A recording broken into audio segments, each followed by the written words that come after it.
Price lord. Welcome to JJ pets and gardens. இன்றைக்கி பார்த்தீங்கன்னா நம்மளோட சாரு நிவேதனான்ற பாப்பாவுக்கு பர்த்டே. அவங்க வந்து யூகேஜி படிக்கிறாங்க. ஸோ அவங்களுக்கு உங்களோட விஷஸை சொல்லிடுங்க.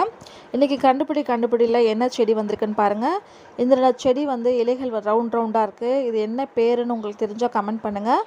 முடிஞ்சால் யூசஸும் கமெண்ட் பண்ணுங்கள். நம்மளோட சப்ஸ்கிரைபர் தான் கேட்டிருந்தாங்க. ஸோ அவங்களுக்கு கொரியர் பண்ணுறதுக்காக வாங்கிட்டு வந்தேன். இது வந்து நம்ம சமையலுக்கு யூஸ் பண்ணுறது, ரொம்பவே நல்லது உடம்புக்கு. இது பேர் தெரிஞ்சால் கமெண்ட் பண்ணுங்கள். இலைகள் இந்த மாதிரி வடிவத்தில் தான் இருக்குது. தண்டுகள் பாருங்கள், நல்லா உருண்டையாக இருக்குது. ஓகேங்களா? ஸோ பேர் தெரிஞ்சதுன்னா, யூசஸ் தெரிஞ்சதுன்னா கமெண்ட் பண்ணுங்கள். நான் ஃபஸ்ட் கமெண்ட்டில் உங்களோட கரெக்ட் ஆன்சரை பின் பண்ணுறேன். ஸோ ஃப்யூச்சரில் பார்க்குறவங்களுக்கு அது ரொம்பவே ஹெல்ப்ஃபுல்லாக இருக்கும். உங்களுக்கு தேவைப்பட்டுச்சுன்னா எங்கள் கடை நம்பருக்கு காண்டாக்ட் பண்ணுங்கள். உங்களுக்கும் நாங்கள் கொரியர் பண்ணுறோம். நம்பர் பார்த்திங்கன்னா 8056248694. ஒன்லி வாட்ஸ்அப் மெசேஜ் பண்ணுங்கள். தேங்க்யூ. Happy gardening.